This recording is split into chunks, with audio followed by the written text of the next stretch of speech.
Alright, this last video for section 7.1, we're going to use both properties. The multiply and like bases, where you add the exponents, and the power of a power, where you multiply the exponents. Now we have to figure out when to use which. When do we add the exponents, and when do we multiply the exponents? Now what kind of gives it away, kind of like when we did PEMDAS, you always do parentheses, that's really what you do first. So number one, what really stands out are these parentheses. I want to get rid of them. So I have this 3 on the outside, so this is going to be power over power. This is where we're going to multiply all these exponents here. Now for the 4, that's like saying 4 to the first. So I'm going to multiply this 1 and this 3. So it's going to be 4 to the third. Okay, then I have this 2 and this 3. It's going to give me 6, so that's x to the 6th. Then I'm just going to bring down that times x to the 5th. Okay, and I know 4 cubed, I think I did that before, that's 64. Now this is multiplying like bases. So I add these exponents, 6 plus 5, that gives me x to the 11th. So we get 64x to the 11th. In most cases you're probably going to use power of a power first, and then somewhere next you'll probably multiply the like bases, so you have to add the exponents. Yeah, again, for number 2, the parentheses, they stand out. So I'm basically going to distribute this 3 to all these exponents. Remember, this is like saying 2 to the first right there. So I'll put a little 1 in. So 1 times this 3 gives me 2 cubed. This 2 times this 3 again is going to give me 6. So it's n to the 6th. I'm going to bring down the times n to the 7th. Let's see here, 2 cubed, that gives me 8. And then here, multiplying like basis, n to the 6 times n to the 7. You add the exponents, so you get n to the 13th power. Okay, number 3, now I make it a little bit harder. We have 2 sets of parentheses or brackets. I have this and this. I have 2 quantities. So I'm basically going to distribute 2 to all the exponents here. I'm going to distribute 3 to this 2 for the second one. So let's first start out with the first parentheses. This is like saying 3 to the first. So if you square that, you get 3 squared.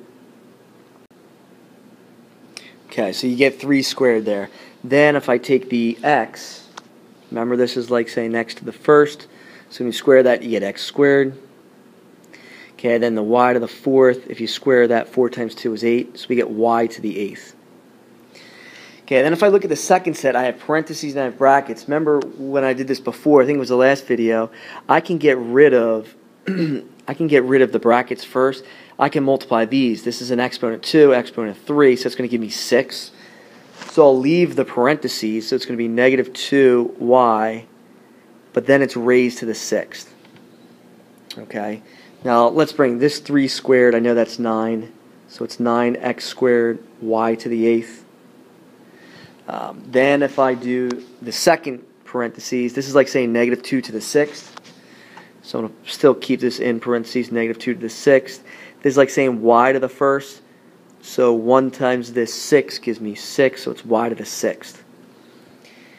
Now let's see here. I'm going to have 9x squared. This is going to take longer. You can see 9x squared, y to the 8th. If you did negative 2 and you raise it to an even exponent, it's going to give you a positive. Negative 2 to the 6th, that's actually going to give us 64. So I'm going to put times 64 y to the 6th.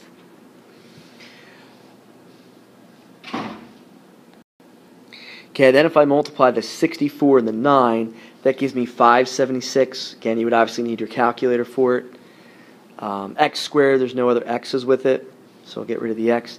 Now you have y to the 8th times y to the 6th. So you add those exponents, y to the 14th.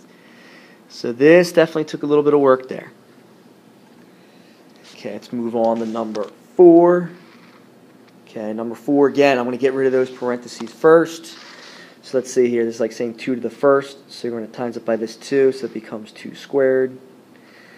X to the first, so 1 times the 2 on the outside becomes x squared. Okay, and then this 2 times this 2 becomes 4, so it's y to the 4th. Okay, then the second set, let's see here, this is like saying negative 3 squared. So I'm going to leave that in parentheses, negative 3 quantity squared. Then I multiply the 4 in this 2, so it becomes y to the 8th. Okay, let's see here, 2 squared, that becomes 4, and then I'll just put x squared, y to the 4th. Negative 3 squared, again, if it's a negative raised to an even exponent, it becomes positive 9, and then y to the 8th. And then if I multiply the coefficients, 4 times this 9 gives me 36. So cross those out. There's no other x's, so I just bring down the x squared. Okay, the y to the 4th times y to the 8th, I add those, so it becomes y to the 12th.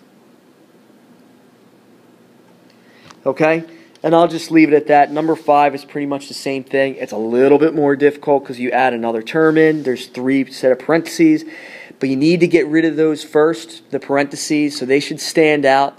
So if you see parentheses, you're most likely using power of a power, and then maybe somewhere in there you have to add the exponents.